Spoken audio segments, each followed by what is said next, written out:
John, Anik, and Kenny Florian podcast. John, Anik, and Kenny Florian. I f***ing love them. I can't get enough of them. Let's hear that Boston next. Big jab there from Duffy, and Frank Mir is hurt now. Down goes Duffy, call! Frank Mir does it again! Rock'em sock'em robots here, oh my goodness! Hyperbole. There are a couple of absolutely self-involved bullshit artists. Here are your hosts, John, Anik, and Kenny Florian.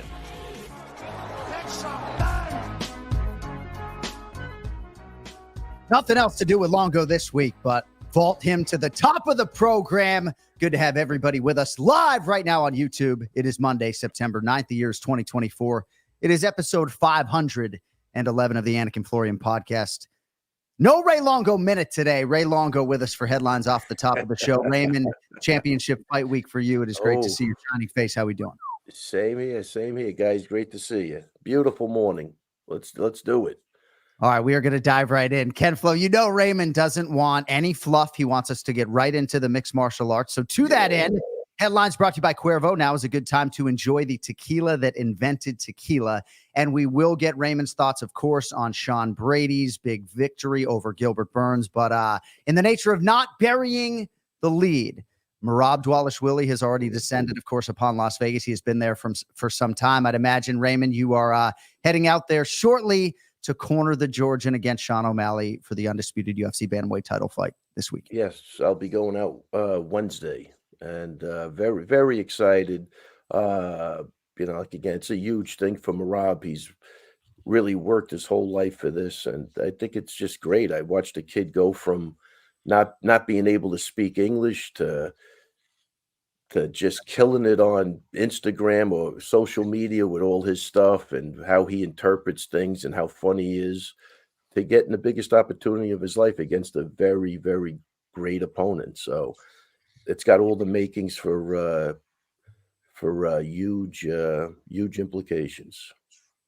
All right, before I get out of the way and let Ken Flo chime in when it comes to the martial arts, I have a lot of different questions. But when it comes to the weight cut, I know all these athletes approach it differently. Water load, bathtubs, there are a lot of different methodologies when it comes to cutting weight. But correct me if I'm wrong, Merab handles it differently than some others. And there was a recent fighter meeting, perhaps before the Henry Cejudo fight, in which his chief corner, Ray Longo, shut the whole fucking thing down because Merab on that Thursday was hurting for certain.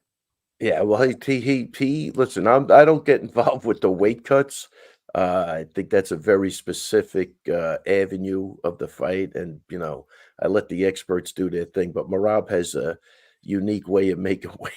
So, he wasn't feeling – I could see, like, when you know a guy that well, you could see when he's drifting in and out. And I think it was just time to get him out of there. But, yeah, right. Everybody does it a little differently. Listen, everything he does is hardcore, and his weight cut's no different. Kenny, the journalist in me has to get in here and follow up there because it's unique, it's hardcore, but seemingly you want to stop down there, Raymond, and not give us any other details when it comes to exactly how Merab approaches the weight cut. Honestly, I really don't know because he won't let me in on the weight cut. So he doesn't let anybody in. I told you that story last time. I go, Aljo, what are we doing for the weight cut? He goes, no, don't you remember he threw us out of the room the last time? And I go, I really don't remember that. He says, no, he likes to do it solo. And then I call Matt and I go, we're just going to go over and say hello to Merab before the weight cut. And he goes, don't you remember he threw us out of the hotel room and he didn't want us? And I go, I really forgot all about it. But after I witnessed what I witnessed, I think I remember him throwing us out of the hotel room. So, yeah, he likes to do it solo. He likes to suffer in peace. I like that. Yes, that's good. Without a doubt.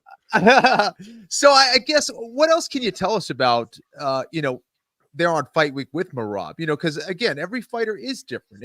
Is it more of a hands-off approach with Merab? Are you guys meeting daily? Do you need to give him any pep talks? Are you going through stuff? Well, what's that like? No, not really. He's I'm going to say in that regard, he's low maintenance, but him and Aljo, Aljo will be the point man, I guess, for, doing all of those things, but Merab's going to do what Merab's going to do. That's it. He basically trains every day like it's a title fight. So I think he's just good to go. It's not, I'm sure John Wood tightened up a couple of things, and there's really not much you could do. You kind of know what he's going to do, and if you could stop it, fine. It's almost like, remember Billy Jack? You ever see Billy Jack? Anybody see Billy Jack? Nobody saw that movie. Like from the movie, Oh, yeah. yeah. I mean, Yeah. when he says, "I'm going to take my left foot and smack you on your right side of your face," and there's absolutely nothing you can do about it, and then he proceeds to do it. And I think, if you could stop him, you could stop him. But I think right now he's in a good spot, and that's all that matters.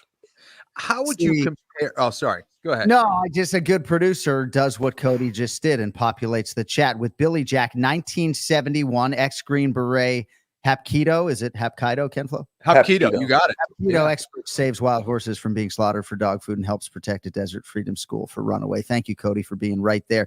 Ray, Billy Jack, 1971. I'm not sure what you want the bulk of the listenership nor viewership to do with that. Listen, Kenny, born in the 1970s. Listen, I don't care what the bulk of the viewership is. Even if you're young, go watch that movie. It's actually a great movie, and I think everybody could relate to something in that movie. It's got everything, and besides like a Bruce Lee movie at that time, that this guy was really good, really, really good, and creative. It's one of the early martial arts American. Yeah. But Kenny, it was such a great period of time, Danny. There's no YouTube, there's no social media. You had like 3 or 4 channels on TV, and to see a movie like that and a young kid doing martial arts, it was just very, very inspiring, like they all were. Ray, is Merab taking this fight at the perfect time in your opinion? Because there seemed to be a huge mental shift when he got by the beast that is Jose Aldo. It seemed like everything kind of came together for him, and he was always good, but he's fighting with a certain confidence and experience level, in my opinion, that seems like it's all coming together at that right time. Would you agree with that?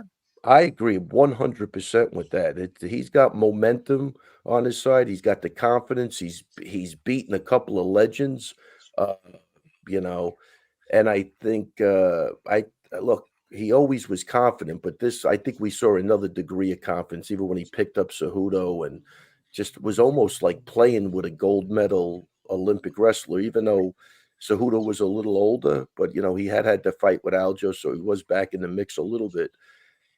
Just he's a confident guy, and what I like too is I think O'Malley's kind of in the prime of his career, so I think we're getting 2 guys that are really at the top of their game. I think Merab's coming off, again, momentum wise, I think he's coming off a couple of really good wins, and O'Malley's got the win over Aljo. I think Cheeto, he kind of used as a punching bag, like a moving heavy bag moving around. So I don't know where that got him. I think he could do that fight all day long. So we'll see. But I think O'Malley's at the top of his game, and I think Merab's at the top of his game. So I think that's what makes it a really, really great fight. It's not one guy's 40 years old and he was good and all of that type of shit. Yeah. But you know what I mean? Like, these are 2 guys that are in their prime as far as I'm concerned. Ray Longo joining us off the top of the show live on the Anik and Florian podcast today. I am in the new studio. Sorry, my shot goes in and out of blurriness. I don't know what the fuck to say about that. What I wanted to ask you about, Dana White looking for a fight, Merab Dvalishvili versus Rafion Stotts, and this is ultimately what punched Merab's ticket to the UFC. You were dressed to the nines in the locker room after the fact, which suggests to me that you were not in his corner that night. Is that accurate, or did you corner him in that fight? No, 100% cornered him in that fight. Yeah. And then you changed that quickly before Dana came in. You had this unbelievable sports blazer on. You look like a movie star. Do you not recall? I mean, I definitely changed after the fight, but I'm sure I just put on a sport jacket and maybe changed my shirt. But no, I definitely was in the corner. I remember that. I remember the way the whole thing went down. I was a little apprehensive of the fight, but he thought he could beat him, and we took the shot. And as the story goes, they were coming there to sign Rafael Stotts to the UFC, and then he upset the Rafael Stotts. Yeah. So the spinning back fist, and we'll get back to your jacket and all of that stuff. But the spinning back fist, was that something that was discussed that you guys were going to open with that strike, or no? No, but he does that. He does do that all the time. So that was never discussed or anything. No. Yeah, half man, half machine. You never know what he's going to do. But yes, he likes spinning attacks. He is all offense all the time. And it was interesting watching Sean Brady this weekend. Just consummate pressure fighter, so much wrestling, striking, and grappling. And yet Merab is almost that on performance-enhancing drugs, just even more nonstop in nature. But Kenny and I, and the reason I bring up Raytheon Stotts in that fight, for Anik and Florian Rewind and UFC Fight Pass, we just went and watched that back in advance of this fight as sort of a special feature we do for them. And gosh, I mean, Kempfl, I don't know, just aesthetically, Ray Longo stealing the absolute show with whatever screen you were wearing after the fact. So a quick wardrobe change for Raymond after I guess. I don't remember. Listen, it was at a time, too, we had a kid, another Georgian kid who was kind of his interpreter at the time. So it was still at a time when his English wasn't the best. What year was that? Do we know? 2017. Yeah. So he was just getting better. But I remember talking to the interpreter, and he goes, "No, he really likes this fight. He wants to take the shot." And I said, "Let's go, let's do it." But he come a long way. Marcos D'Amata, Pahumpa, my runner-up, incidentally, for 2024 Coach of the Year. All these coaches are very sensitive. Mornay Visser's already getting the hardware. Don't fucking at me. Pahumpa cornered Alexandre Pantoja to a world championship. He has already defended that title twice. Pahumpa said that from the moment Pantoja was in the gym, he felt like he had an athlete that was special, if not championship level. Did you ever have that sort of mentality when it came to Merab? Has it just sort of been a deliberate rise to championship title contention? At what point in time did you think that you might have a fourth world champion here in the UFC on your hands? I think it was when he started going on that run in the UFC. I mean, he wasn't like a Weidman. When Weidman walked in the gym, and I like the first day, I go, this guy's definitely special, and he's different. I didn't see that, but I will say this: Weidman's father-in-law, shout out to Vinny, who passed away. God rest his soul. One of the biggest supporters of the team. I actually love the guy and really miss him a lot. He had Merab pegged. This is the guy from day one, because he would see the guy on, class would be over, and that guy do another half hour on the treadmill. He really pointed out to me, Ray, this guy is definitely special. And I think this guy could be something. At that point, I wasn't seeing that. Probably was concentrating with Iaquinta and Aljo at the time, and he was kind of like the third guy in that series. So at that time, I didn't. But once he got on that role in the UFC, and wait, let me just say one thing too. I want to give a shout out to Aljamain Sterling, because Aljo really tightened that kid's wrestling up. I mean, because I watched everything from the beginning, and Aljo, just a good dude, and that's why you see that bond between those guys, and that's why those guys should never fight, because the bond they have is different than the bond a lot of other guys that think they think they have, but they didn't. They really came up together and supported each other. They were great training partners for each other. They both brought something totally different when they were training, and I got to give Merab a lot of credit on that. He really took Merab under his wing and did a great job with him. As did Sarah, as did everybody, I think. Yeah. Yeah. And I have a related question to that, because I think it's interesting. I think I know what the answer is, but when you see a guy that is your senior, your mentor in Aljamain Sterling, go out there and get knocked out by the guy that you're going to face, does this help Merab or does this hurt Merab? Well, I think for Merab it helps, because he wants to redeem that in the worst way, But yeah, I don't know. But getting back, no, I think it definitely motivated him with that for sure. There's no question about it. Merab's, look, he's fearless. You could see by his Instagram videos, the guy's, he's off the wall, kind of. He's. Yeah. I'm not the social media guy, so I'm not saying I agree with everything, but he's definitely different. He's practical. I'll tell you one thing: he's very intelligent.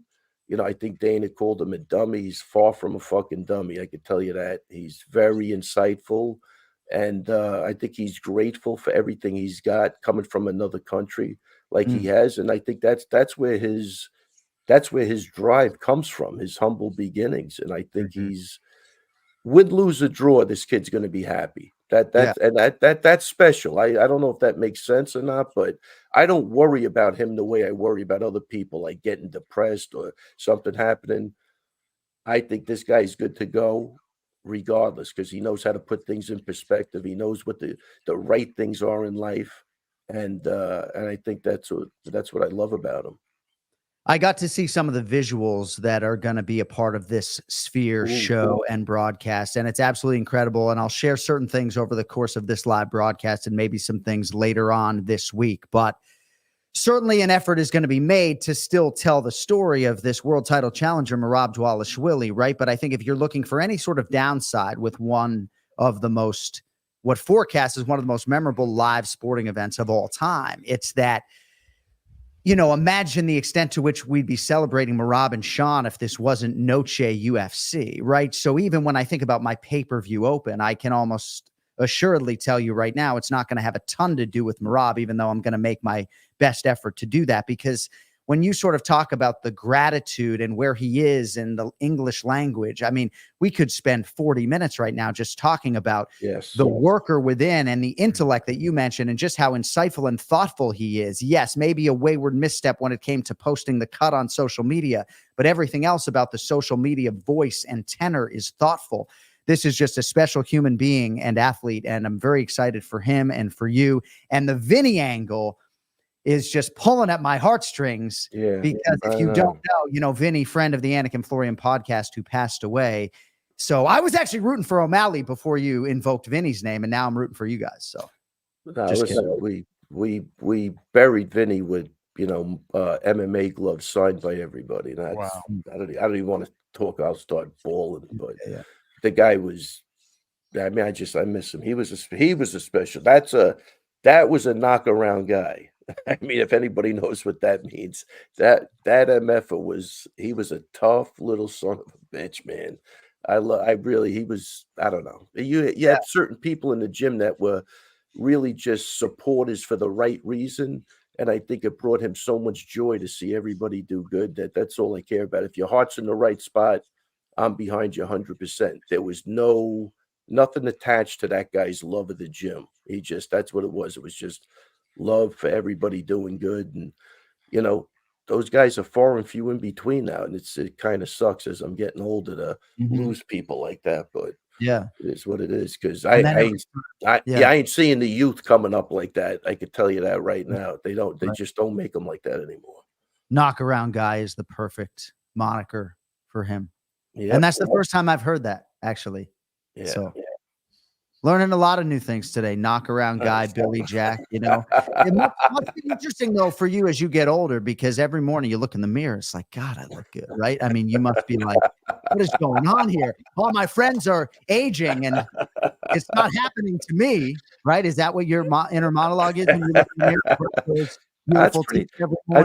I think that's pretty close. So all I got to do all I got to do is get some teeth white, and I'll be on board. There you go. You guys are doing something. I don't know what's going on. No, I got to whiten my teeth. So in terms of this fight, a few other notes, and then we can get to Sean Brady, and then we'll get you on with your day. When exactly are you leaving for Las Vegas? Wednesday. All right. So making big Ron Pellegrino the point man when I get out there for all the festivities. Come on, man. Let's go. Yes. So in terms of round one, would you agree that Sean O'Malley has a better chance to win this fight inside of 5 minutes, or is that not fair? Oh, I think that's pretty fair. Okay. Yeah, so if your pupil gets back to the stool after round one, regardless of how those first 5 minutes go, that's a pretty good thing. Am I wrong? Oh, he's getting back to the stool in round one. But if there is a chance, I think, it's going to be early on. I mean, I don't know, whatever. Yeah, if he gets back to the stool, which I totally expect him to, it'll be a good night. Yeah. Yeah. I mean, I would say it would probably, for me, be more impressive for Sean O'Malley to win this fight by decision than it would by knockout. Yes, I agree with that, because for that fight to go 5 rounds, he's going to get won on over and over and over and over and over and over again. And that's what he's going to have to deal with, right? And Marab's got to deal with, can I eat a couple of these punches, get what I want? Can I make him miss? Can I crowd him? Can I punch my way into the takedown? Right. Yeah. There's a lot going on. Yeah. Speaking of a lot going on, somebody in the live chat is saying they love that you have a British grill, but we have other things we need to talk about. Do you know what that means? Yeah, I think they're making fun of my teeth. Making fun of your teeth. And I think Brits stereotypically maybe are known for not always having great teeth. There was a Saturday Night Live skit back in the day, Headley and Weish, the British toothpaste, with 2 spoonfuls of pure cane sugar. Shout out to the late great Phil Hartman and Chris Farley, one of the greatest skits of all time. Wait, hold on, John. Is it possible it's the camera that's doing this? I don't feel like my teeth are that bad in person. In person, you look like $1 million. What the hell? This camera sucks. Yeah, we'll get you a new camera. Hey, I got to talk to you real quickly if I could. And we wish you all the best this weekend in trying to secure another world championship and bringing the undisputed UFC Bantamweight Championship in some part back to Garden City, New York. But let me talk to you about Philadelphia's Sean Brady and his win over Gilbert Durinho Burns over the weekend, 50-45 times 2, 49-46 from the dissenting judge. Your thoughts on the now seemingly top 5 welterweight contender, Sean Brickhouse Brady, Raymond? Yeah, beautiful performance by a really good guy. Those guys, East Coast guys, Philadelphia, another small school like me, so I always support that. We were talking about coaches. I don't want to make a big deal of it, but Aljo mentioned something the other day on the podcast. The gym is 5,000 square feet, 5,500. We're going up against billionaires with 30,000 square foot gyms. And that's what I love about the Brady fight, And I love Gilbert Burns, love, Henry Hoof, obviously. But, you ever see the gym that they're working with? Yeah. It's the size of the whole block I'm on. I mean, it's big. They got everything at their disposal. So for a guy like Sean Brady to come in out of a gym in Philadelphia, love it. And I thought he was absolutely spot on, perfect, took everything away, and loved the way he punched his way into the clinch too. He backed him up and, got what he wanted. But good dudes over there. Wish him nothing the best, Pfeiffer and the rest of the crew. And I'm always going to root for the guys with the small gyms and just sticking together, neighborhood guys, knock around guys. Knock around guys, the theme of the program today. If we titled our episodes, this might have been episode 511, knock around guys. But that's why you like the Anik and Florian podcast, right? The little engine that could, right? Nominated in the category of best MMA programming against Dana White's Contender Series, right? With 100,000 times the budget and staff. So there's a parallel to be drawn. Is there not? Is there? No, there is. You're right.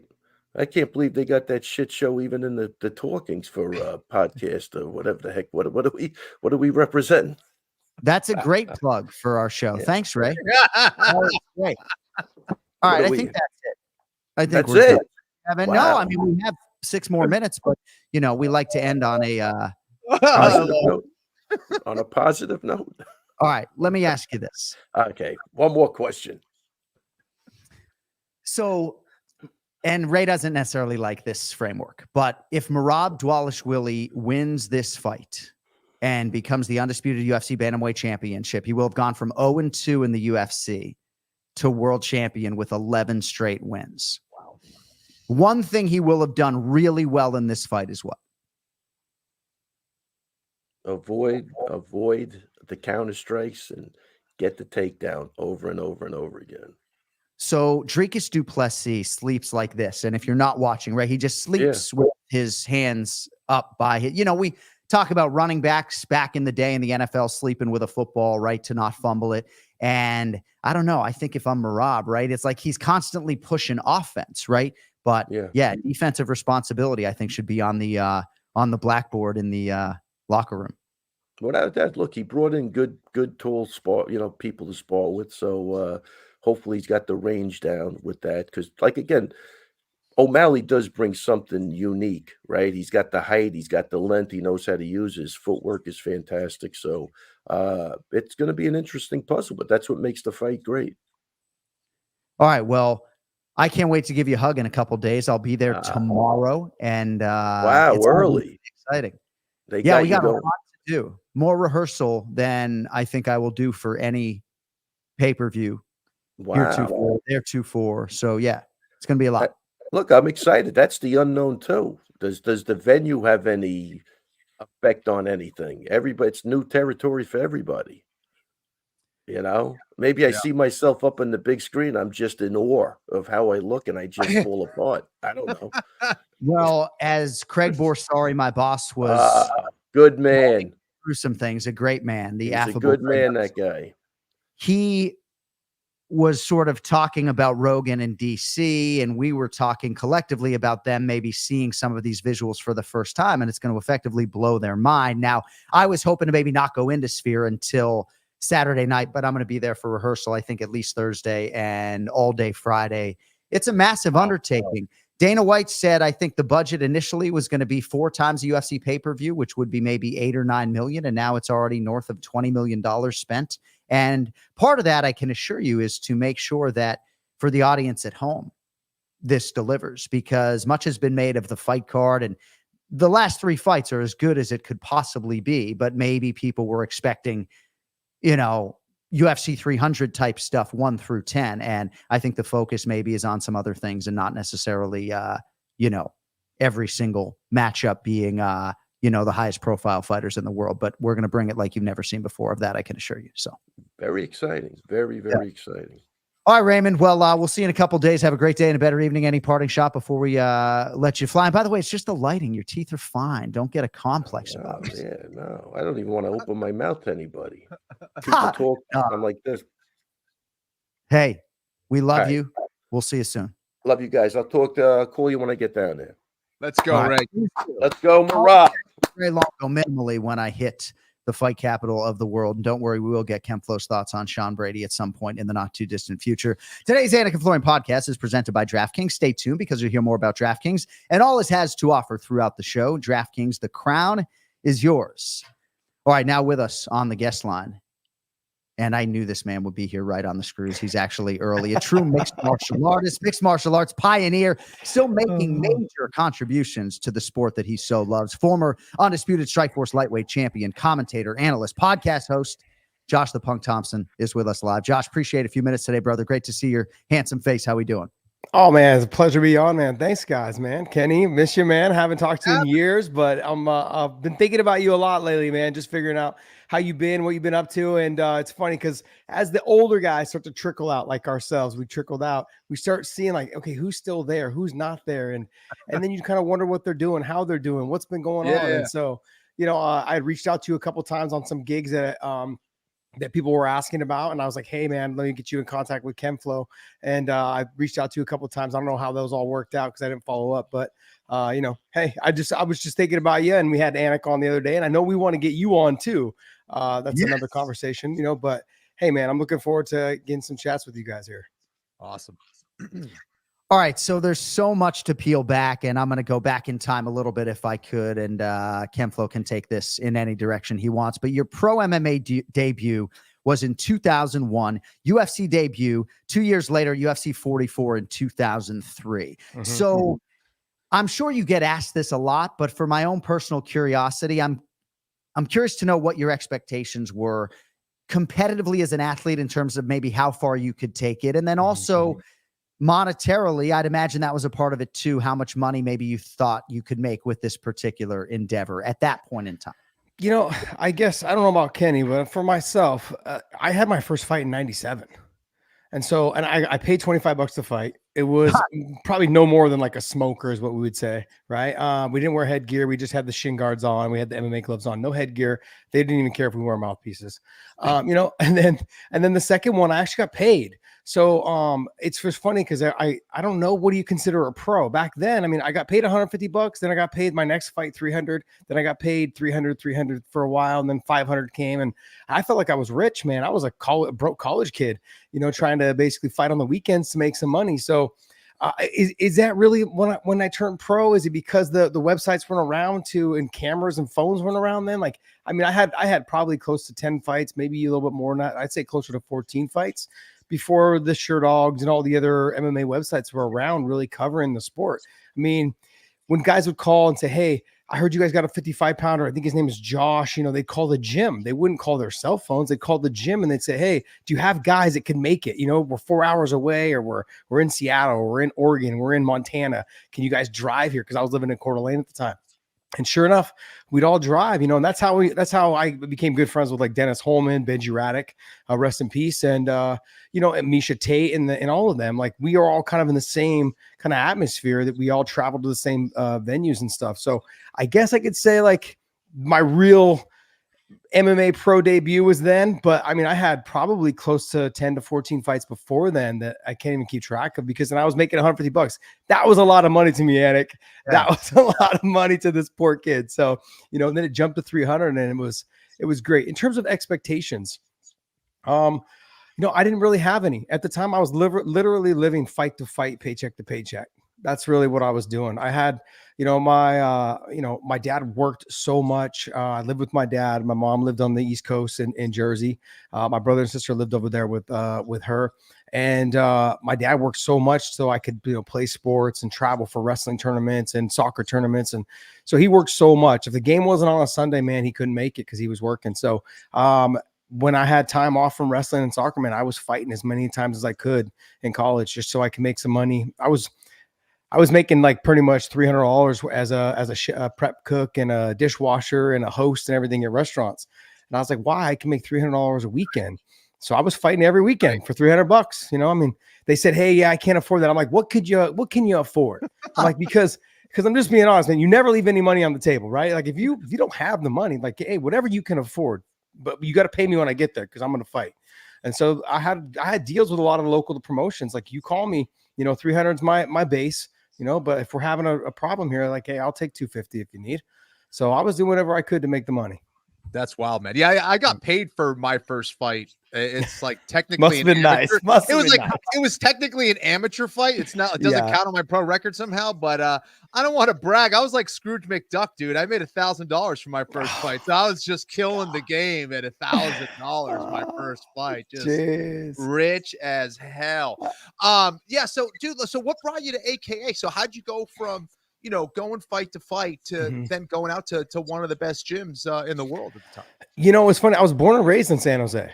Okay. And I moved away when my parents divorced, and it just wasn't a good fit for me in San Jose anymore. At the time, it was the gangs, a lot of violence. Crips and Bloods were real heavy in that area. I grew up on the east side of San Jose, and it just was time. My mom and I weren't seeing eye to eye. I was 11, 12 years old at the time, going, hey, man, I want to live with my dad. So it just kind of worked out that way.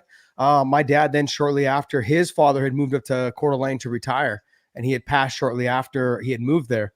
And his mother was up there by herself, and she didn't want to move back to California. So my dad's like, how do you feel about moving? I'm like, let's go. I was a fly by the seat of my pants kind of guy, just like, wherever you want to go, Pops, I'm with you, man. We ride or die together. So it was a great experience, man. And I got to be honest, it was something completely changed my life. I live in Texas now. I went back to California to train at AKA, spent a lot of time there, obviously, after I moved from Idaho to California. But, getting my kids out here, having a relationship out here, developing, like, understanding what it's like to have kids come knock on the door. I had that in Idaho, through high school. I had friends, hey, let's go camping. Let's on the weekends, let's go camping. Let's go bonfire. Let's go put a bonfire out in the woods and hang out by the lake and fish, in the morning at 6 a.m. I grew up that way. And it was something I want to make sure that, like, my kids have here. So it's been a blessing, man. And I feel like when I got done with high school and I was wrestling in college, and I was kind of having to make that decision. I'm making $500 a weekend. I'm fighting twice a week. I'm making $1,000. I thought it was a lot of money, but I didn't spend a lot. I didn't eat out. I didn't do that because I couldn't afford it. But I was like, what can I do now? I was kind of I was winning everyone in the circuit that was in Seattle and Oregon and Montana, Utah. We kind of fought, all around those areas we could drive to, because that's the only way we could get there. And we'd always go in a group of like 4 or 5 of our guys. Trevor Prengley being my best friend, him and I just wrestled in college together. And then we both started training and fighting. And as he went to go wrestle in Missouri Valley, I went to California. And I started training at AKA. I went back down there to basically go to college first. And then I started training with Frank Shamrock at AKA. And I met Bob Cook, who then became my manager. And after about a year and a half, I was like, I can't afford to live here anymore. I had to leave because at the time, Ultimate Athlete was around, King of the Cage was around, Gladiator Challenge was around, WC was around, but they couldn't pay me any more than like 500, 750. You know, occasionally I got offered 1,000, but it was against guys like Antonio McKee. And I'm like, okay, well, I'm not fighting Antonio because I know how good Antonio is. That's one. Two is once you lose to him, you're never getting in the UFC. So everyone knew that. Like you fight Antonio McKee, you're gonna get taken down. You're gonna get held down. And no disrespect to Antonio, but guy could fight the way he could fight really good, really well. But that was his style. And I was like, look, I'm not fighting that guy and taking my chances away from me getting to the UFC. So everyone else, though, the open option was to fight, but they just couldn't pay enough. So I had to move back to Idaho. I got in some serious trouble out there. And I was looking at a long time in prison, basically. And I had already signed with the UFC, and they were like, hey, you need to come back down here. So Bob Cook called me up because, look, I need to get you back down here. So I'd gotten a lot of trouble, and I was like, look, I came back down and just started training AK full time. Didn't get another job and just was training the full time. And as you know, I was back in the UFC or offered the UFC fights, and just they hit the ground running, man. Did the best I could. Josh, in your prime, like when you're in peak UFC mode, right? Do you see a huge technical difference between the fighting that you were experiencing and that you had compared to what you see now in 2024? Is there a huge difference in your opinion? Have we evolved that much on a technical level? Oh, absolutely. Absolutely. That's like trying to compare, like, the Super Bowls 1, 2, and 3 compared to now. I mean, these guys are gunslinging now, getting the ball down the field. I mean, these guys are so much more athletic. It's just insane. And no disrespect to myself and obviously to you, Kenny, because you're in kind of that same era. Let's not pretend that you're young. Okay. So it's like the two of us. What? I don't know what you see. What do you see? I mean, I see, like, I've trained with Habib. I've trained with Islam. I've trained with Umar Nurmagomedov and Usman and those guys.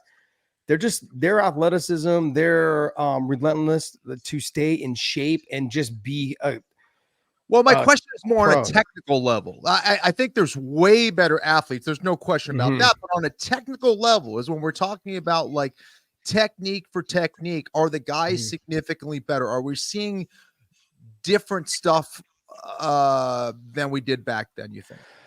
I do believe that as well. There's just look, the figure fouring of the legs, controlling. I was one of the first guys that did that. And then Habib, I don't want to take like full credit, but like he just mastered it, man. Like I was doing that, in the early Strikeforce days of just gathering the legs together and and just controlling. But man, this guy took it to a whole nother level. It's just, we may do something really well. We may do it right, but doesn't mean that we're doing it the best. And these guys are just taking it to the next level. Habib being the guy with the figure four and just the control, the heavy hit pressure, his ability to control people is phenomenal. And then you got the other fighters, you take Usman, who just defended his Bellator title the other night, Umar, who just beat Corey Sandhagen. Those two guys didn't come from a real wrestling background. They just started wrestling. They've wrestled their whole life, but they weren't at the level of, say, like a Habib or an Islam. They came from a Taekwondo style background, more of that kickboxing style. You saw it when they first came into the sport, and how much more they've evolved since then. And now the fight he had the other night against Alexander Shabley, who I have trained with and sparred with and wrestled with, that guy is phenomenal as well. And to see the way that those two guys handled each other in the cage, just phenomenal fight. So technical. The striking was on point. The kickboxing was on point. The way that Usman was changing levels, threatening the takedown. I mean, it just, at a young age, at 27 years old is what Usman is. He looked outstanding, and Shabley did everything to avoid every single takedown. I think he got taken down once or twice, but he was able to pop right back up to his feet. These guys are at a different level right now, Ken. And and I'm okay with saying that. I don't know. Is it something that kind of gets to you like, hey, I was good. I like this. What do you think about it, or what is it? Oh yeah, no, I think there's significantly better technical fighters than there were back then. The information is so much better, right? I mean, Yeah. the sport's evolved. They've learned from all of our dumb mistakes over the years, and they're much better as a result. And the fights are much better as a result. I mean, to get to the championship belt now is significantly harder than it was when I was doing it. No question. Absolutely. But well, you just said better, but that's just a matter of opinion. What is your idea of a better fight? Because when I look at fights like Yuri Prochaska and Glover, that was a phenomenal fight, but it was just littered with mistakes, which is what made it such a great fight. Just mistake after mistake because they were exhausted, they were tired, but it was probably one of the best fights I've ever seen, especially in a championship fight. But it was, like I said, littered with mistakes of, oh, I lost position because I got carried away with striking. It wasn't technically sound. So that's, I guess, where I'm going is, what is considered to be better? Like, I feel like the best fights I've ever seen have just been mistake after mistake, but ends up being just a great fight. But then I go and I take Joanna Jędrzejczyk and Weili. Probably one of the most technical, one of the best fights I've seen. Not a lot of mistakes, just the ability for them to just be better at something or catching on to what they were doing inside the cage. Joanna was overreaching and Weili was able to start striking and landing clean shot. It was just, and then as she started slowing down, Joanna just dug deep and was able to, put it more on her and just utilizing her striking, her speed and her reach and her range. I mean, that was one of the most technical fights I've ever seen that can be considered a better fight. Yeah. Josh Thomson with us here live on the Anik and Florian podcast at The Real Punk on social media. So when you were in your prime years, so to speak, 2006 to 2010 or so, winning the world title, Kenny and I were launching a show and covering your fights for ESPN MMA Live. And Kenny at that time, as you know, was also one of the best lightweights in the world. Yes, so we Yeah. launched that show in April of 2008. And then in June of that year, you beat Gilbert Melendez to win the Strikeforce title. So we were covering the hell out of your career at that point in time. I'm curious, Josh, if you ever felt like Kenny was going to show up in your bracket at any point in time, given that you guys, at least for a time, were two of the best lightweights in the world. Kenny almost had me show up in his bracket right after I had won the title. I know there was some conversation, I think, between the UFC and I, because I was coming up on a contract negotiation period, and we just couldn't get it with Coker, seeing eye to eye on things. And I definitely didn't want to leave. I loved the fact that Coker was in San Jose. I wanted to stay with Strikeforce. I felt like I was one of the first four guys he ever signed. It was Frank Shamrock, Kung Lee, Gilbert Melendez, and myself. We were the first four guys he signed. He sat us at a table and said, "Hey, we want to sign you. You four, and eventually you four are gonna, or not you four, but you and Gil are gonna fight, and Kung and Frank are gonna fight." And that was the whole game plan when we first started. And then to see what happened after that. But there was some chances that I was going to end up going back to the UFC, and it ended up coming out where I actually did pretty well financially with signing with Strikeforce. And I had already, obviously, with Josh Koscheck, Mike Swick, and John Fitch and those guys, Bobby, and Bobby Southworth and those guys all being in the UFC already at the time. I kind of knew what the structure of their contracts were, and a lot of it at the time was based on the backroom bonuses. And I didn't want to rely on backroom bonuses to take care of myself. And so I know it was good money. It wasn't the best money that we had talked about, but it was one of those things where I knew there was money to be made in both organizations. I just chose to stay because I knew there was going to be more fights in San Jose, and I enjoyed fighting at home. It really did. Right. After my first loss there against Clay Guida, I really started finding my stride and waking up in my own bed and showing up at the venue and just feeling really good about fighting in the SAP arena. All right, well, let's talk about San Jose and stay on that.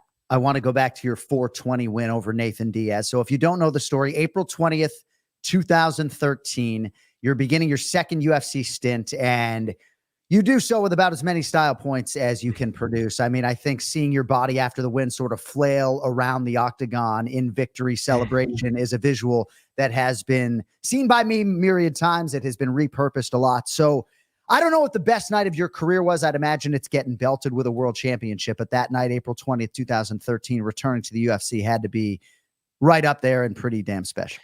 What's funny is it was one of the more special moments in my career. Not my top moment. Not even winning the title was my top moment. For me, one of my top moments in ever was the Hermes Francis fight, because I always wanted to know if I was a quitter. I wanted to know if I was just a good fighter when I was the hammer and not the nail. You know what I mean? Like, I wanted to know if I could take the damage and come back and try to win. So the Hermes fight was one of them, and the Tony Ferguson fight is, even at an old age, I was like, hey, is this who I am? Like, do you still have that dog in you? Can you fight through it? I got into fighting because I loved it, the passion of it all, and just say, who wins? Who's the better man that night? Well, I mean, I was the better man that night against Hermes, but he dropped me in the third and I had to come back. With Tony, I tried to come back in the third. It wasn't my night, you know. And to be like, you asked me a question on our show when you came on, Anik. I said, look, bottom line is, he's the guy, man. He's the guy that I don't want to take anything away from him. He's a stud. He took it.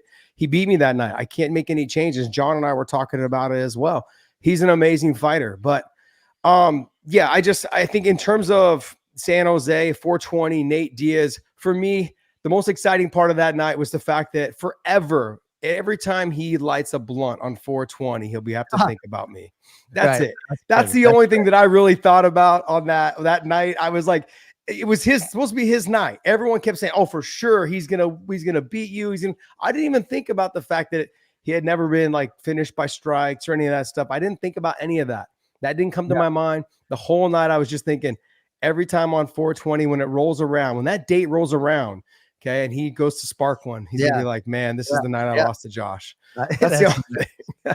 That's a funny way to look at it. So in terms of quitting on yourself, and I guess for me, retrospectively as an athlete, I feel like I probably did have that quitter in me as a high school basketball player, and I'm not afraid to admit it. Sean Brady, not afraid to admit to the world that he quit on himself in the Bilal Muhammad fight after he beat Gilbert Burns this weekend. And I know he has admitted to as much in the past, but it just made me thinking, because you mentioned that, and I don't know if in college when you're fighting for $250, $300, if you knew then you didn't have that quitter, but is it okay, right, to have the experience that Sean Brady did, admitting that maybe you did quit on yourself in that moment, and still maybe not be a quitter moving forward? Are you trying to compare me and Sean in terms of when I thought I wasn't a quitter and him, or is it just never had the quitter in there? And he's acknowledging that he quit on himself in what at the time was the biggest fight of his career. I really believe that you can beat the quitting out of yourself. I really believe that. And what I mean by that is not just by taking more damage. I don't think that way at all. I think if you train and prepare every single day, you don't have to worry about being a quitter, because you'll pretty much always be the hammer. And that's what it came down to. Is like, for me, physically, I always want to know when I got tired if I would quit. If I was taking damage, I would quit. I don't know what Sean's circumstances were on the Bilal Muhammad situation, how he was coming into camp, if he was injured coming into the fight, if it just wasn't his night. You know how many times I've heard fighters, and myself too, show up and go, man, you wake up and, just, oh, my ankle hurts. What's going on? I slept wrong. And then you show up to the venue. It just doesn't feel the same. Then you get out there and you just feel like blah. The warm up is blah. Everything is, you didn't eat well, whatever it was. There's just reasons you can give yourself, to give up on yourself. But the bottom line is, look, Sean having a conversation with himself in the mirror and saying, hey, you're better than this.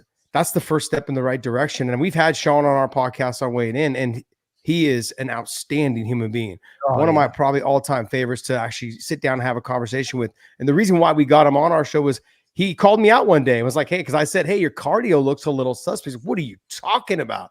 I'm one of the most in-shape fighters ever.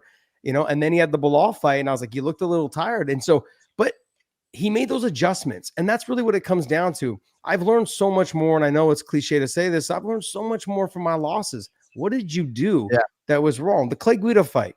I met him. I met him, but I talked to him recently. I say recently, about 2 years ago, because that was the last time we were face to face.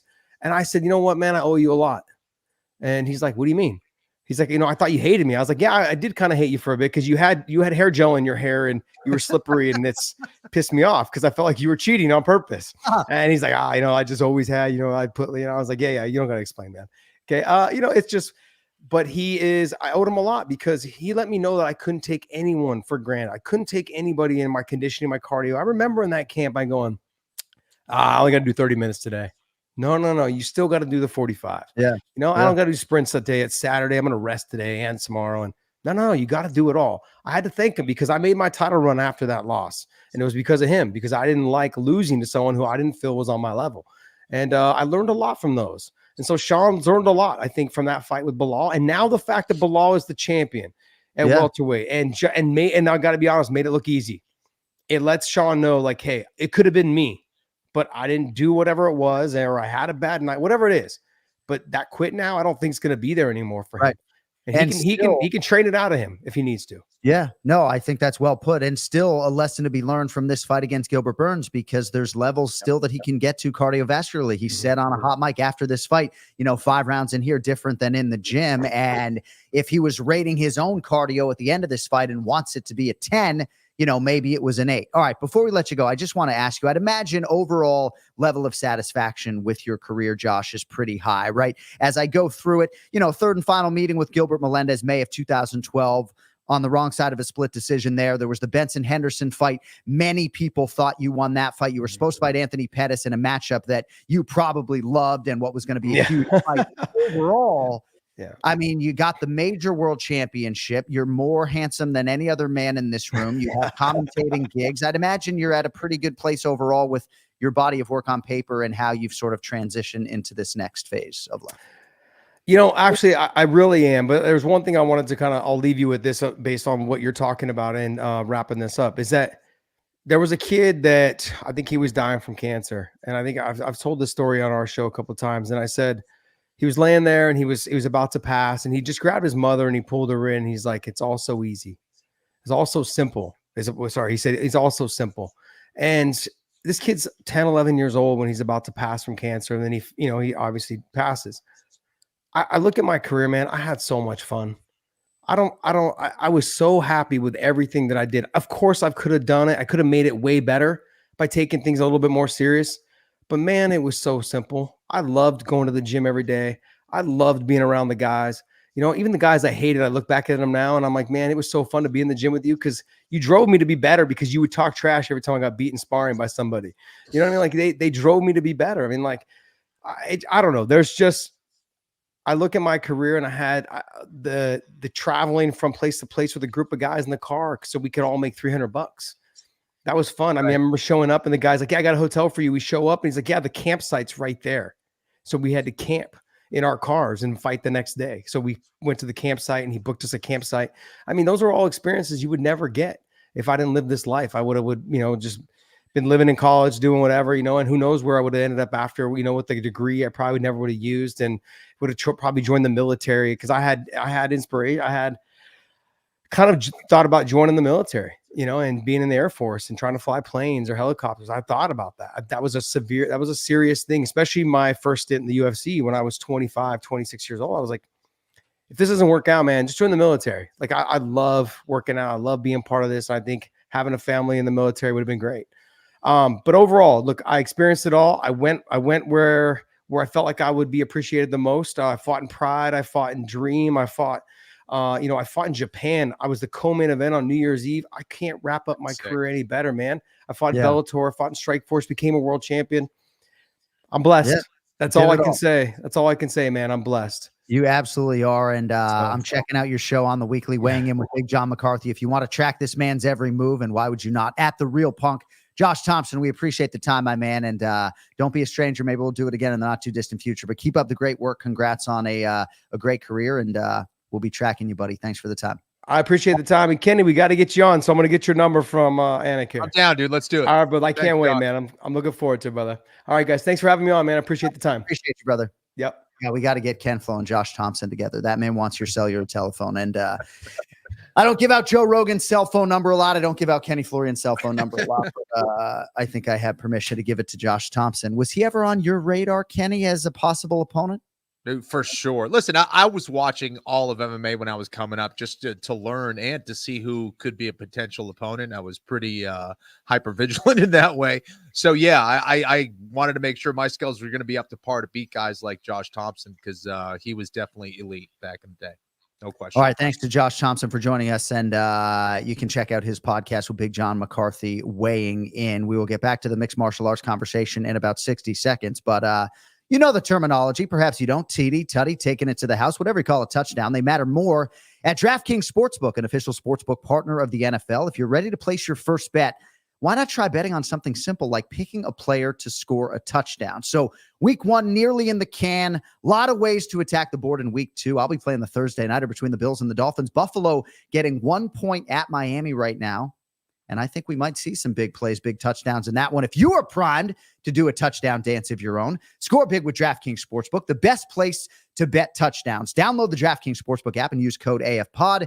That's code AFPOD for new customers to get $250 in bonus bets when you bet just $5 and get 1 month of NFL Plus Premium on us, only on DraftKings. The crown is yours. Gambling problem? Call 1-800-GAMBLER. In New York, call 877-HOPE-NY or text HOPE-NY. In Connecticut, help is available for problem gambling. Call 888-789-7777 or visit ccpg.org. Please play responsibly. On behalf of Boot Hill Casino and Resort in Kansas, 21 plus, age and eligibility varies by jurisdiction. Void in Ontario. Bonus bets expire 168 hours after issuance. For additional terms and responsible gaming resources, see dkng.co/ftball. NFL Plus Premium offer available only to new and former NFL Plus subscribers. Additional NFL Plus Premium terms at nfl.com/terms.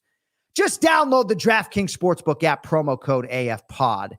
That disclaimer is going to lead to an early death. Ken Flo, Sean Brady, I feel like he is a really hard matchup and maybe the toughest matchup for a lot of the fellow welterweight contenders. I thought this was a great performance, really bell to bell. I loved the offense, especially in round 5, all the leg kicks. I thought his striking has never looked better. I think Dean Thomas has been a real force in his corner. What'd you make of Sean Brady's performance about 48 hours ago?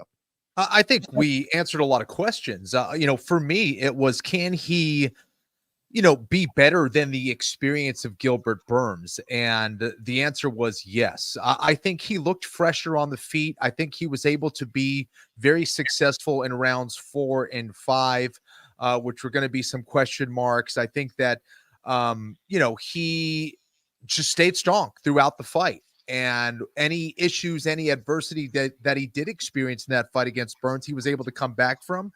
I think where he really was successful ultimately was with his takedown game. He was able to put Gilbert on his back, was successful there, was able to scramble out of some nice sweep attempts and attacks from Gilbert Burns, and overall was the better striker. And I wasn't sure who was going to be the better striker there. I think he was a little bit more successful, and he was able to take advantage of the lack of volume from Gilbert Burns. And Gilbert wasn't able to put together the same kind of high volume that Bilal Muhammad was able to put on Sean Brady. And because of that, I think Brady was pretty much in control that whole fight. Yeah, I think you nailed it. Gilbert Burns did have some singular striking moments. I think in my notes, round 2 for sure, round 4. One judge, I think, did give him a round, and I think that was round 2. But yes, those signature moments for Gilbert Burns in the fight were few and far between. And we all have buckets of respect for Gilbert Burns and his legacy, and this is certainly a tough pill for him to swallow when it comes to ascending back to any sort of world championship picture. But yeah, I mean, the story here is Sean Brady, Kenny, and before we sort of spin it forward as far as he is concerned, I want to get back to the value of that Muhammad loss in Abu Dhabi a couple of years ago for Sean Brady, because, I do believe in that moment, not at all trying to take anything away from our dear friend and the world champion Bilal Muhammad, but you did visually see a little bit of quit in Sean Brady, and not to suggest that had he returned fire with a bunch of volume in that moment, maybe the knockout against Bilal wouldn't have been on the feet and it would have been far worse, and maybe he would have been concussed, right? But now that he got that out of his system, I think the ceiling is world championship for Sean Brady, and I'm really excited to see the ascent. I agree. There's so much that we prepare for and hope to be ready for, but a lot of those tests we can only experience in an actual fight. And it's only then that we understand those things. I can communicate to you all day long of what you may experience, but when you experience it for yourself, those are the best lessons, and you will certainly remember it. You have two choices. You can run away from it or you can run towards it. And clearly we've seen Sean Brady address a lot of these issues because his chin was tested, his conditioning was tested in this fight against Gilbert Burns, and he was able to come back and answer a lot of those things and show everybody that he is a better fighter than he was before. So he called out Ian Machado Gary, and Ian Machado Gary has the same manager. And so interesting. That fight seemingly would be able to come together. Now, Jack Della Maddalena is on the mend, and he said at a Q&A that I hosted in Perth that he was offered Shavkat Rakhmonov in Perth, but obviously Jack Della Maddalena was injured. So we're going to get back to this in a second, but we want to bring in one of our special guests on the program today, a man who needs no introduction. We'll try to get the shot right. 19-time UFC veteran. Is that right? 19-time UFC veteran, former interim title challenger, the Motown phenom himself, Kevin Lee. Happy belated birthday, my man. It's nice to see you. How we doing? Thank you. I appreciate this as a birthday gift too. I'm excited to talk to you guys. Well, we're excited to talk to you. I know Ken Flo was excited when I sent this message about this, and it made my day to get a text from you last week on your birthday. So you're here in South Florida, but I guess for those that haven't been tracking your every move, what has the last year been like, my man? I've been recovering from this knee surgery. You know, I had knee surgery on September 12th, so I'm almost a year out. And all the doctors say after a year, you're fully good to go. The risk of re-tearing it is just as much as if I never had the surgery. So I've been recovering from this knee surgery, and it's been a little bit of hell, but now I feel 10 times stronger. I think I've had 3 knee surgeries, right? Starting from 2020. And the first 2, all I focused on was strength. And I think that's part of the reason why it re-tore. This last year, especially these last few months, I've really been focusing on my mobility and my dexterity in certain positions. And I can feel myself when I'm moving around in the gym with these guys. I feel the level that I'm at is back to where I was in 2020 or 2019. I'm able to compete with the top, with the elite of the elite, especially when you talk about at 155. So that's why I'm really excited to make this comeback. So your plan is to basically come back at 155, right? You want to compete back at lightweight like you were before. Yeah, exactly. I've made it known to all the managers, to all the promoters, to everybody that I'm back in the pool. I've really been looking for a fight since July, Ken Flo. Wow. And, you know, when you get to a certain level, guys don't want to fight because of this, because of that. Promoters don't want to do this. They want to do that. But I have an established history in this sport, you know. I feel like everybody that I've worked with, they always, I haven't fucked over anybody at all. If anything, I feel like I've elevated people in, you know, any promotion that I'm going to be a part of is going to get a really huge asset, especially me at 155. Me at 170, you know, I could be one of the guys, but at 155, I'll stand out amongst the elite again.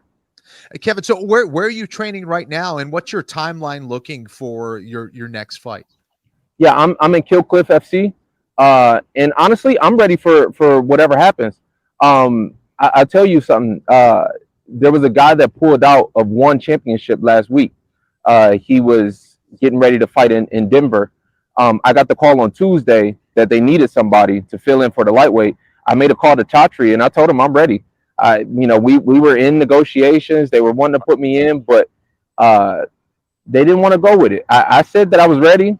I'm still willing and able. If somebody pulls off this weekend, I'm willing and able to take a fight at any time. So as far as the timeline, that's going to be whatever promotion comes first is I'm signing that deal. Kevin Lee with us here live on the Anik and Florian podcast. You can follow him at Motown Phenom. More on your future in a second, but I have to harken back to some moments from your past. Bro, the Gregor Gillespie head kick knockout in 2019 at UFC 244. If you don't know, Madison Square Garden. We've had a lot of special moments in that broadcast booth, me and Joe and DC, but bro, and I don't even know if it was DC on the call that night, but it was right in front of us. I visually have not seen very many knockouts like that. I started seeing stars after the call because I didn't use my diaphragm properly. I think it's come to passing out on the air. What was it like for you to land what I think is one of the more vicious head kick knockouts we've ever seen in UFC history? You kick so hard you rock John. That's what happened. Yes. Yeah, that was insane. That was an insane moment. You know, you go through this sport for so long, and some real moments that I look back on and being like, man, that was fucking cool. Like, and regardless of how this whole thing plays out, that's what it's really about, is the experiences, and that experience alone kind of trumps all of the other ones that I've ever had. Being on that stage at that time, fighting that opponent in front of that crowd, it's very hard to duplicate that. But I'm looking to return to that form. I think that time period was the best, and I'm looking to return to that. Right after that, I fought Charles Oliveira, and I haven't fought at 155 since. So it's time for me to make my return at 155 and show I'm still a contender. That's a great answer. Dude, that was some of the sickest shit that I've ever seen. I'm trying to cuss less on the podcast, but that was absolutely incredible. There was a grappling match. And there's more to come. No, I can't wait. I can't wait for the return. Kevin Lee with us live here on the Anik and Florian podcast. So there was a grappling match with Chad Mendes that maybe was tentatively scheduled for Abu Dhabi that went away. Is that accurate? Yeah, that's true. That was August 6th. We were supposed to do the grappling match. And I was unable to make it to Abu Dhabi. So unfortunately that one fell through. I mean, I'm interested in doing more grappling matches and things of that nature, but my real love is for MMA. You know, I want to compete again.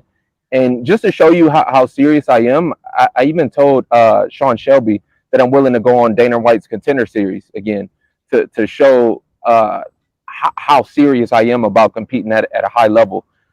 This next fight will be not about money or anything else, but to show that I can compete in my body can hold up amongst the tension that I'm putting it under. That is incredible to think that a former world title challenger would compete on Dana White's Contender Series. It would be great, I think. Yeah, no, I mean, I think it would be great. He said no, but you know, I was willing to do it. They said it's 5,000 flat, right? That's all you get.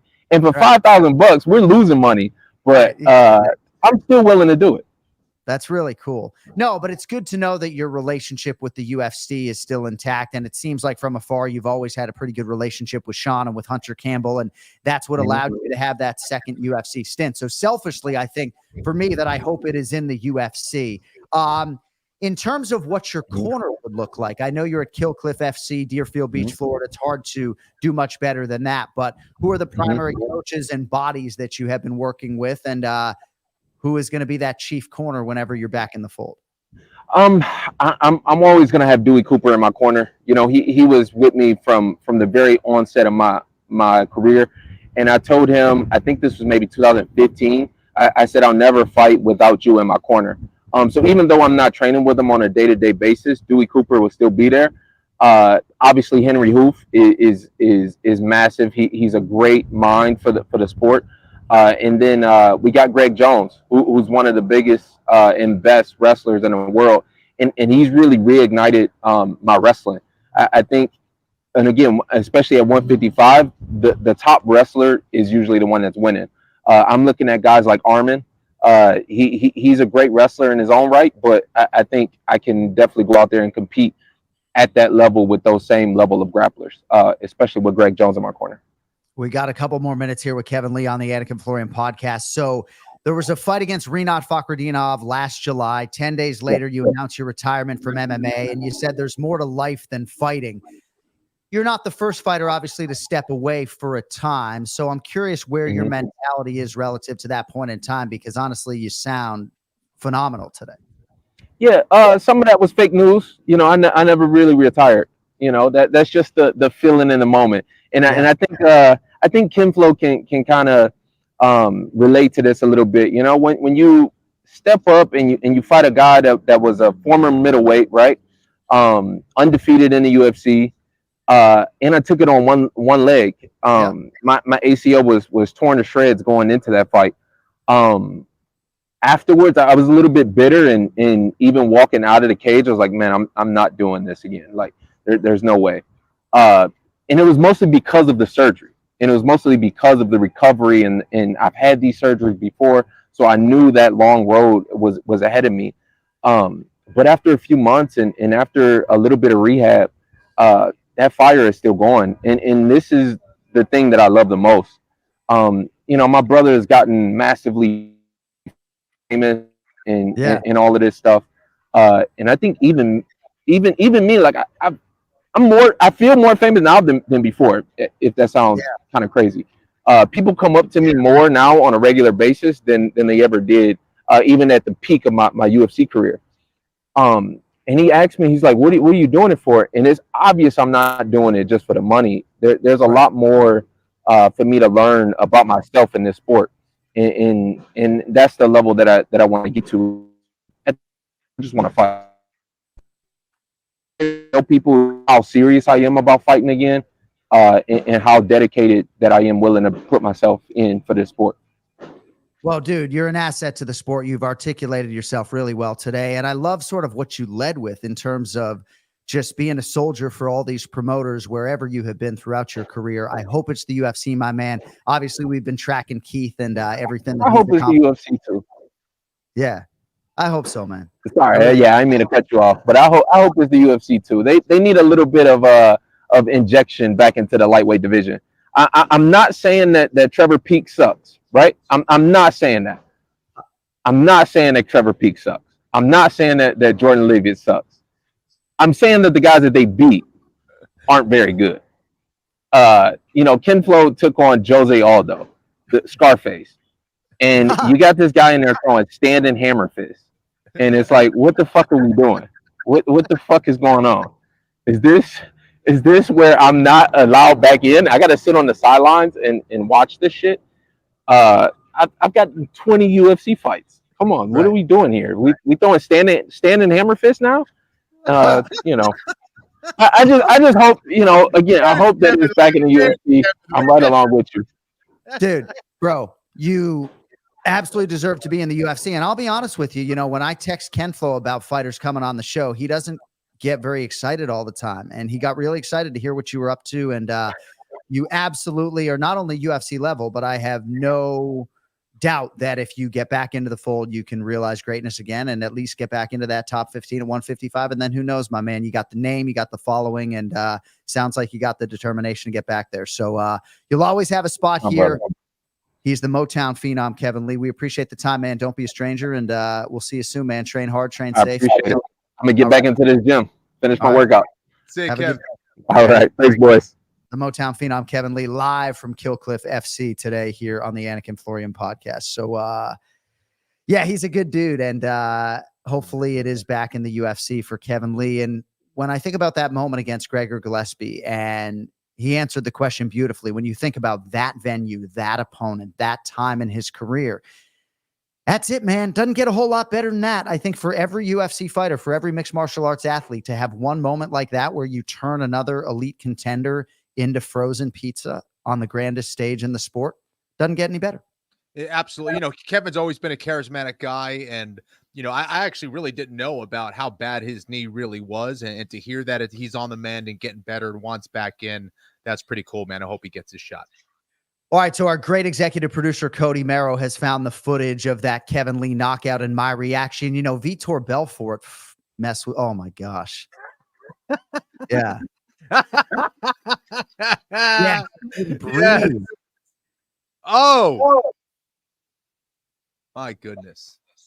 And if you're audio only, we just rolled in that Kevin Lee left head kick knockout of Gregor Gillespie, folded him up right there, sitting down, like almost doing not a wall sit, but right up against the dude. That was fucking insane. It looked like you were going to take off into outer space is what happened. Yeah. I mean, you were shocked. One thing we didn't get to today, our annual award for Cornerman of the Year is the Robert Follis Coach or Cornerman of the Year, and he was in Kevin Lee's corner for much of his career. And Dewey Cooper obviously has been a stabilizing force from day one. But shout out to Robert Follis, who is never far from the mind of Kevin Lee, nor us here on the Anik and Florian podcast. So, Kenflo, as we spin it forward for Sean Brady, I like the call out of Ian Machado Gary. Essentially, what I was saying in terms of this welterweight pecking order, they tried to put together Jack Della Maddalena against Shavkat Rakhmonov. It would appear to me like Shavkat is going to be next in line for Bilal Muhammad. Yeah. What is your relative appetite for Sean Brady versus Ian Machado Gary in theory in a main event? I think it's a fight that makes a lot of sense. I think that this would be Sean Brady's chance to go against a guy in Ian Machado Gary, who is at a higher ranking. He's fought a lot of really good guys. Obviously, a lot of hype behind him right now. If he were to beat Ian, I think it would be huge for him. And I think for Ian Machado Gary, it's a great test for him as well. And a way for him to prove to other guys that he can defeat someone who is, I guess you can call Brady a specialist when it comes to grappling. If he could beat someone like that, I think that would be huge and would add that much more fuel to him to ascend into that division. So I think it's a good fight. I think it's a fight that makes sense. I'm not sure Ian Machado Gary's going to take it, but why not? I think it's a good fight. There's no way to really protect these welterweight contenders from each other, right? But if you were, and we've talked about this, promotionally trying to protect Ian Machado Gary, you certainly don't give him Michael Venom Page ranked below him. It was a pick'em fight on paper. I thought a very challenging matchup. Perhaps you and others may disagree. This Sean Brady matchup, I would think for Ian Machado Gary, Kenny, is as difficult as anyone on paper, including the welterweight champion Bilal Muhammad. And yet I still think Ian would take it. But man, not doing Ian Gary any favors, in my humble opinion, if Sean Brady is the guy who shows up in his bracket next. It's a tough fight for both. Yeah. Absolutely. Yep. But of course, when you talk about Shavkat Rakhmonov fighting Jack Della Maddalena, right? They're not trying to protect any of these guys. We will see what happens in this welterweight division. And certainly Sean Brady, with that win, factors prominently in it. And again, we have always mentioned his name leading into this main event against Gilbert Burns. And after the Kimura against Kelvin Gastelum, we've always mentioned Sean Brady's name in this mix of guys, Jack Della Maddalena, Shavkat Rakhmonov, Ian Machado Gary, who are now chasing Bilal. Remember the name Muhammad. All right, now joining us on the guest line. This is probably, he's one of the best people I have met in mixed martial arts. And I'm getting very excited for everything that is happening in his mixed martial arts life right now. Combat sports journalist, aspiring mixed martial arts and boxer. The MACLIFE guy, Oscar Willis, is joining us live. It's nice to see you, buddy. How we doing? I'm good, man. Very good on this big fight week at the Sphere. A bit of a unique one, so I'm kind of excited for it. And then obviously got my own stuff going on. I'm actually having to tell people, I'm training today, so I'm kind of busy. Yeah, it's been good. Well, if you don't know, October 12th in Marbella, Spain, you will compete in a bare knuckle boxing match against Ben the Bane Davis. So a week prior, it is October 5th, UFC 307. I'd imagine you will be boots on the ground in Salt Lake City, Utah, just sort of working your training around your full-time job, or is that not accurate? No, in fact, it's what better opportunity than to go to Salt Lake and get that final week at Elevation, and really it's the UFC did it for me. So yeah, I will be there. It's a bit tricky bouncing it around. Like obviously, you got press conferences and media days to sort of fit it all in, but that's part of the challenge and part of the fun. Now I will say, flying straight from Salt Lake to Spain and actually having to deal with jet lag ahead of a fight is an experience I've not been used to before. So I'm really hyped on that. But yeah, fitting it in around everything else, that's just standard. All right. Well, we're very excited to talk to Oscar Willis today. Certainly we'll get to the Noche UFC stuff, but I am absolutely fascinated by this endeavor. I was pretty fascinated in late 2022 when you won your amateur MMA debut against Jeremiah Benavidez. What was that experience like relative to your expectations? It was cool. It was really cool. It was a bit of a weird one, right? That was under the Train Alta program, which used to be Winter Warrior. And so I actually trained alongside that guy for like 20 weeks before that fight. So it was a bit of a unique one where it was sort of, you were fighting a guy that you were kind of used to. I remember it being much more tiring, believe it or not, than I thought it was going to be. I remember after the first 2 minutes being like, it does suck.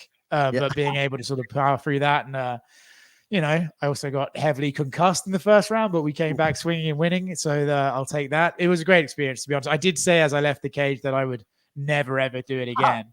And then I guess I got bored. I thought, I don't know, let's up the stakes. Let's take gloves off. It'll be even better. So I don't know why I have bad impulse control. Maybe it's from being hit in the head, but yeah, we're making it work.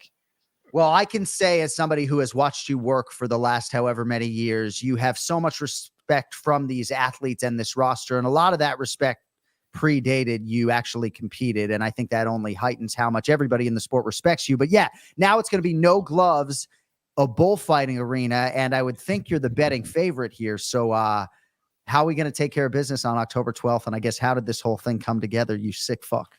Well, basically, I just was like, John, I like a drink. And then I was like, fuck, I should probably stop drinking at some point in my life. I wonder what would help me get sober. I was like, maybe I'll have another fight. That's like 6 weeks sober. And then I was like, nah, if I do MMA, I'll never stay sober. I'll just drink in the camp. And then I was like, but bare knuckle, that's scary. I'll definitely stop then. So I sort of, obviously the Conor McGregor connection with BKFC was there. So then I sort of started having conversations. I was looking around at the landscape of which media people I'd like to hit, and the list was too long. So then I started looking at people I quite liked, and Ben sort of made sense. He's like a kid that sort of gets to promote it. So we sort of came to a deal. And then, yeah, man, like it's in terms of getting the job done, in my head, I'm like, wow, fuck, if I hit him hard enough, no one wants to get hit with bare knuckles. Eventually, one of us will quit. And they even said, they were like, oh, look, it's 3 rounds, but there's a sudden death round if it's a tie. I said, neither one of us will be going into the sudden death round. You can call it a tie right then and there. So, yeah, I'm just going to go out, windmill in, hope for the best. Amazing. John, first of all, it's Marbella. It's not Marbella. Yeah, I heard that too. Come on, John. This is the first time he's ever made a pronunciation mistake on the podcast since 2015. So we just have to. Oh my gosh, this guy. All right. So tell me about this. So you're fighting him in Spain. How serious are you taking this? Like, what's your training schedule looking like? I'm doing 2 a days, obviously, like Extreme Couture. I am taking it seriously. Like, obviously, it's a bit of a weird one, right? People saying, oh, you need to hit wood for 20 minutes a day. You need to put your hands in buckets of sand and stuff like that. My strategy is don't think about it. Assume it'll be fine and worry about it when you punch him and your hand breaks, and then figure it out from there. But I am doing 2 a days. And I think it's 3 2-minute rounds, right? So it's basically a sprint. And bare knuckle anyway it feels like putting 2 things in a blender and turning it on and seeing sort of what happens. So I'm just basically working on sprint cardio and boxing. But even when you watch bare knuckle, it's not like traditional boxing. A lot of it is, we'll say, less technical looping punches by some of the athletes. So I think you kind of just have to get in your head that like it's going to hurt, but if you can sort of outlast the other guy, that's the way to do it. So lots of sparring, lots of like 2-minute rounds with 30-second breaks, trying to get used to the recovery stuff. And yeah, so I'm taking it as seriously as someone as unserious as I can take it. All right, you're taking it seriously. Are you concerned for Ben Davis's health? Is he in trouble? No, I'm concerned for my health, not his. I don't care about his health at all. So are you watching tape on Ben? Are you watching his last fight and be like, what do I need to be worried about? Yeah, so that's the problem, right? So he's had one boxing fight where he got knocked out. And then he had a karate combat fight, which is all kicks, basically. So I just basically watch his tape and go, God, he sucks. And then I watch my own tape and I go, man, I suck too. Like, this is the first 2 minutes of this is going to be really exciting. The next 4 minutes, potentially quite upsetting for the viewer. So, we've got to get it done early. But yeah, I mean, I try and we actually met in Vegas for a face-to-face interview to discuss the fight last week. And he was a little smaller than I anticipated, so I felt even better after that. But yeah, I think I just kind of got to assume that if I went to the pub on Friday and got attacked by someone, I'd take it, definitely serious. So I've got to treat this one the same. That's a good analogy. Oscar Willis with us live on the Anik and Florian podcast. You can follow him on both social channels, X and Instagram, at Oscar S. Willis. There will be betting odds on this fight, I would imagine. It's an amateur boxing match, but there will be betting odds. Does that sound correct? I believe so, man. I mean, listen, they're taking betting odds on like everything these days. They're taking betting odds on like the Journalist of the Year award at the MMA awards. If you can bet on that, you can bet on these two have to punch up, right? Well, I'm very excited for you. You have a lot of great relationships with a lot of high-level, high-profile fighters. Pub Talk, of course, with Dan Hooker. You guys have a tremendous kinship. Tom Aspinall is one of your best friends. I'm curious in terms of your family and your friends, their relative level of excitement, and if they knew that this sort of desire to compete was somewhere in there. No, it's funny you say that. Tom Aspinall actually told my mum that I was doing this. That's how she found out. We were at Tom's party after he won in Manchester, and he said to her, like, oh, what do you think about his bare knuckle thing then? And then obviously she didn't love it. And in fact, she texted me 2 days ago saying, I'm thinking of coming to Spain to pick up the pieces, which I thought was very supportive. I was like, wow, fucking hell. So yeah, they're typically, unexcited about it. But Dan is flying from New Zealand to corner me, which is very nice of him. Craig Jones is also flying over because he heard the after party was going to be good. I don't know how much advice he can give me in a boxing match. So it's actually going to be quite an eclectic group of people. Yeah, so it's also just about like if they all get there the day before, it's about not getting distracted the night of. I think I kind of got to lock myself in a room and hope they can't get at me. Yeah, that is a power corner, but man, they'll keep you up at night. So in terms of your own career, how do you determine which live events you are going to cover? You're based in Las Vegas. The Apex seemingly is not far, but it's all pay-per-views to be sure, and then you sort of build off of that. Is that right?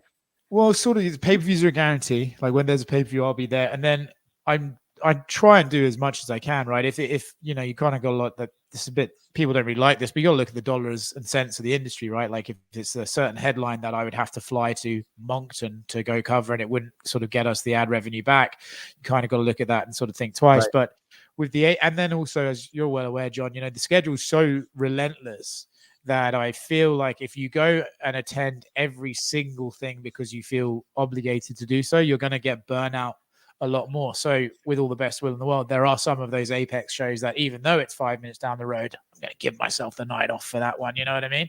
So I try and cover, I think I cover about 80 to 90% of all the cards, but I'm trying to get a bit better about what they're being like, okay, you don't need to cover this particular fight. There's like not an overwhelming audience for this particular fight, and it's not going to get you the revenue that would overcome that lack of audience, right? So trying to get better about choosing it, but 9 times out of 10, I'll be there. So in terms of Sphere this weekend in Las Vegas, you've covered all these big pay-per-views for, I'd imagine, the better part of a half decade, if not longer. When did you launch and start with the MACLIFE? 2016. UFC 200 was my first event, and I started as a writer, and then we started covering events in person shortly after Diaz 2, and then there was this thing in Brooklyn, so we stopped for a little bit, and then we got restarted after that. And then it's been since September of that year, I think, since basically the Khabib fight, we've been here at every event. Yeah. Well, you built a tremendous following and a tremendous website, and the YouTube channel is fantastic. So what are your expectations, and have you seen anything in terms of what is happening at Sphere this weekend? No, they're very, very, very, very locked down on this one, which is almost funny, right? Because I think I'm sure everyone's seen the narrative of like, oh, they can't sell tickets, blah, blah, blah. It's like if you released a couple of stills of what it would look like, I'm sure that would help shift it. But they were so determined to keep it private that they're not doing that, which more power to them. I think anyone who's been in the Sphere, which I have, I got to see you too, knows that this is going to be unbelievable. I think anyone who's at home or who's not seen the Sphere are kind of like, well, what does it matter to me where the venue is? So I'm actually expecting, I don't know if it's going to be the greatest sporting event of all time, like Dana's been saying, but certainly I'm expecting something special. And as obviously, John, you and I go to all these shows, the production is amazing, but it's the same sort of thing every time, right? It's the same dialed in machine. For this one, it's meant to be a completely different show and a completely different experience. So even just as a fan of technology and production, I'm really excited about that. And then in terms of like the card, I see some people sort of critiquing the card a little bit. As again, I've been in the Sphere. The card, you could have me fighting in there. It'll look unbelievable. So I think I'm really excited for this one. You kind of got to, if it's a one and done, I don't know. I kind of hope it's not. I still like the Sphere could be so cool, like for other sort of themes. But if it is, may as well savor it, right? So I plan on savoring as much of the Sphere experience this week as I can. I would think if another athlete came along that necessitated this type of stage, not even on a Conor McGregor level, but at least 6/10 of what he was, then maybe again, but at least given the extent to which the curtain's been peeled back for me and given what an endeavor this is, it's hard for me to believe that they would do it again. And even in terms of the tight-lipped nature of it, like the features and things that I have to throw to, they won't even send them to me, right? I have to be in a specific room with a specific audience to actually get to see that. So, all right, before we let you fly, and it's at Oscar S. Willis on all of your social channels, are you required to make picks in any of your media work? Required? No, not. Luckily not, because it does upset certain people, but I'm also quite happy to do so. Yeah, it doesn't bother me. I'm just not required. Well, I mean, I could ask you about Sean O'Malley and Merab, and I could ask you what your expectations are for the fight. I could say to you that Sean O'Malley was plus 164 at one point in time, and now he's the betting favorite. Do you have any lean in either of the two title fights that are pretty close on paper? it interests me that he started as the underdog and then switched, because it's not like either one of those guys have a fighting style that's going to radically evolve. You know, like you'd sort of think if they set the line at something, why would it change? I guess obviously the betting action has been towards Sean, but for me, I think it's one of those fights that you'll sort of know how it's going to go within the first round, maybe round and a half. Like if Merab can get him down, or can just spam those takedowns, have him against the cage. Maybe Sean stops the takedown, gets him off, but it just keeps happening. After a while, Sean's the one who's going to get tired, right? Merab is not going to get tired. So if that's happening for the first round and a half, I think Sean will lose the knockout ability that we kind of have. But I also see a world where this is the Aljamain fight again, where Sean just has great distance. I think Merab gets hit by the same left hook in a lot of his fights. Cejudo got him with it. Moraes got him with it. If they can hit him with it, then Sean definitely can. So I sort of see a fight where it could go either way, but it could be dominant in either direction. I don't really see a back and forth war here. I think whoever wins is going to have a lot of momentum towards the end. I'm leaning Sean just because I think his ability to control distance is pretty impressive, but it wouldn't surprise me if Merab has another showcase throwing him around and God knows what, Fascinating fight. We'll get picks from Ken Flo later in the week. The MACLIFE's Oscar Willis. Just great stuff across the board, buddy. So happy for everything that's going on in your life at Oscar S. Willis on both Instagram and X. And it all goes down. Bare Knuckle Boxing, October 12th. The one, the only Oscar Willis. Is there going to be merchandise, bro? I will fucking buy it. I mean, I may or may not be working with Craig Jones on putting some stuff together. I mean, I don't know how family friendly that merchandise will be, but we're sort of, we'll figure it out.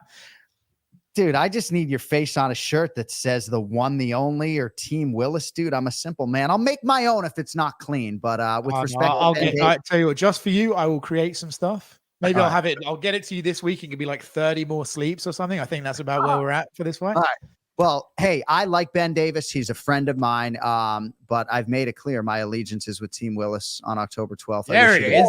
I will see you in a few days, brother, in Vegas. And congratulations on the fight. We look forward to it on October 12th, buddy. Thanks for coming on. Thank you very much, guys. Thank you very much for having me. Thanks, man. There he is, Oscar Willis from the MACLIFE, with us live on the Anik and Florian podcast. I don't believe we have booked him on the show prior. My memory isn't great, and I somewhat regret having not booked him prior to him getting this fight, because I'm wildly interested in, obviously, this initiative for him on October 12th, but he brings a lot to the table when it comes to just covering this fine sport too. So he's a good bloke. Yeah, he's a good bloke. And it looks like he's in fine fettle right now. It looks like he's in pretty good shape. So we'll see how it goes against another good egg, Ben Davis. I love you, Bane, coming up on October 12th.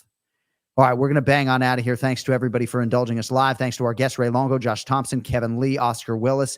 We're right back with you. I think it'll come out Wednesday night. It'll be a complete preview with predictions for Noche UFC 306. My prediction is that Ken Flo will pick Sean O'Malley. We'll see if I end up being accurate on that. Don't forget, promo code NOCHE for 15% off all your orders at johnanik.com. That includes the new One More Sleep with Mexican flag design, the Una Dormida Moss special design for Noche UFC, the Kenny Florian Wolverine design, all the Anik and Florian podcast merchandise, promo code NOCHE UFC, johnanik.com. And we will talk to you Wednesday night as we continue this festive Noche UFC fight week. Thanks to our producer, Cody Merrill. For Ken Flom, John Anik, we'll talk to you on Wednesday. Until then, yo later.